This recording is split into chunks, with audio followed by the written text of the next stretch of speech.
자, 이번 시간에는 테이블에 데이터를 삽입하는 방법을 알아보겠습니다. 자, 문법은 insert into하고 테이블 이름이 오고요. 그리고 values 및 그 뒤에 그 값들이 순차적으로 옵니다. 여기서 얘기하는 순차는 그 컬럼이 정의되어 있는 순서대로 데이터들을 배열해야 된다는 얘기입니다. 자, 그 다음에 또 다른 문법으로는 insert into하고 테이블 이름이 오고요. 그 다음에 괄호 열고 컬럼들이 나타납니다. 그리고 뒤에 values 뒤에 다시 괄호 열고 그 값들이 들어오는데 여기 있는 값들은 이 앞에 있는 컬럼들의 순서와 정확하게 일치해야 됩니다. 자, 여기 예제가 있어요. 자, 첫 번째 예제는 이 첫 번째 용법에 대한 거고요. 자, 우선 insert into하고 student라고 하는 테이블을 지정을 해야죠. 테이블 이름이죠. 그 다음에 values라고 하는 것을 쓰고 그리고 괄호에다가 값들을 적는데요. 여기 있는 이 값들은 이 컬럼이 정의되어 있는 순서대로 기술되어 있어야 됩니다. 자, 여기 보시면 이 student라고 하는 이 테이블의 구조를 보여드리고 있는데요. 저 ID, name, sex, address, birthday 이런 식의 순서대로 이 컬럼이 정의되어 있습니다. 그러면 이 컬럼의 순서대로 값들을 기술해야 된다는 거죠. 그래서 여기 있는 첫 번째는 ID, 두 번째는 이름, 세 번째는 성, 네 번째는 거주지, 다섯 번째는 생년월일 이렇게 있는 거죠.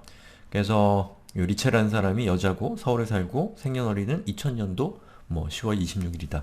뭐 이런 식의 어떤 값이 들어가 있는 거죠. 자, 그 다음에 insert into 하고 student 한 다음에 뒤에다가 컬럼 이름을 직접 적어줘요. 여기에다 컬럼은 실제로 이 테이블이 담고 있는 컬럼의 이름을 갖고 있는 거죠.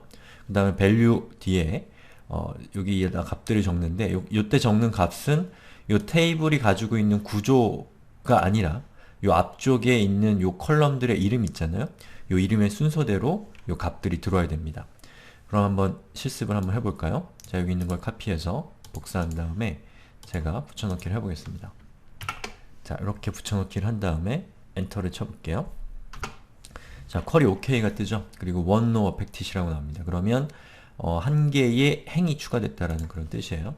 자, 그러면 잘 삽입됐는지 확인할 때는 select라고 하는 SQL문을 쓰면 됩니다. select from student 하고 엔터를 치면 보시는 것처럼 자, 이렇게 잘 삽입된 것을 확인할 수가 있죠.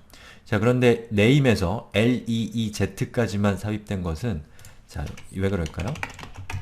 dsc하고 dsc는 그 테이블의 구조를 볼 수 있는 명령이죠.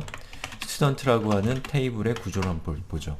자, name이라고 하는 요 필드, 즉 이 컬럼의 데이터 타입이 차인데 여기다가 4라는 값을 줬죠. 4글자까지만 기록할 수가 있기 때문에 이렇게 닉네임을 적으니까 이렇게 잘리는 겁니다. 자, 그 다음에 두 번째 있는 요 인서트 문을 카피해서 역시 마찬가지로 붙여넣기를 해보죠. 자, 엔터를 치고 select 별표 from.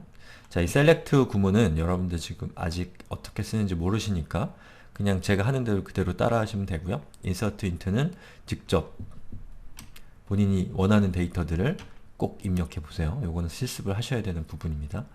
자, student 엔터를 치면 보시는 것처럼 2고 1 그리고 남자 서울 뭐 2000년 11월 26일 이렇게 삽입된 것을 볼 수가 있습니다. 자, 그런데 좀 궁금하실 수가 있죠. 왜 insert into 불편하게 여기 컬럼명을 직접 기술하느냐라고 불편해하실 수가 있는데요. 궁금해하실 수가 있는데요. 첫 번째로 이 컬럼의 순서를 바꿔서 삽입할 수가 있다는 거고요. 사실 그건 장점이라고 볼 수는 없죠. 그냥 순서를 맞추면 되니까요. 그 두 번째로는 굳이 기술하지 않아도 되는 데이터가 있을 수가 있어요. 아니면 기술하면 안 되는 데이터가 있을 수 있는데 예를 들면 birthday라고 하는 정보를 모른다. 그럴 때는 여기에 그 명령을 이런 식으로 입력할 수가 있는 거죠.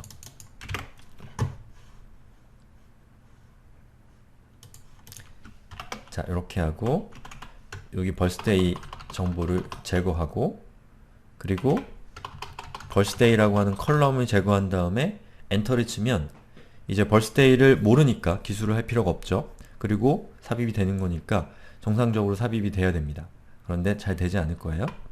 자, duplicate entry 1 for key primary라고 적혀 있죠. 이건 뭐냐면 자, 우리가 이 student라고 하는 테이블에 id 값이 1인 데이터를 이미 삽입을 했어요. 근데 요 id라고 하는 요 컬럼은 요 student라고 하는 테이블의 primary 키입니다. primary 키는 이 중복돼서는 안 됩니다. dsc하고 student라고 한 다음에 엔터를 쳐보면 자, 여기 있는 요 id가 키값으로 primary라고 되어 있죠. 그렇기 때문에 삽입이 안 된 거예요. 자, 요 primary 키에 대해서 여러분들이 지금 자세히 알 필요가 없습니다. 나중에 인덱스 부분을 할 때 그때 아주 자세하게 살펴볼 거니까요.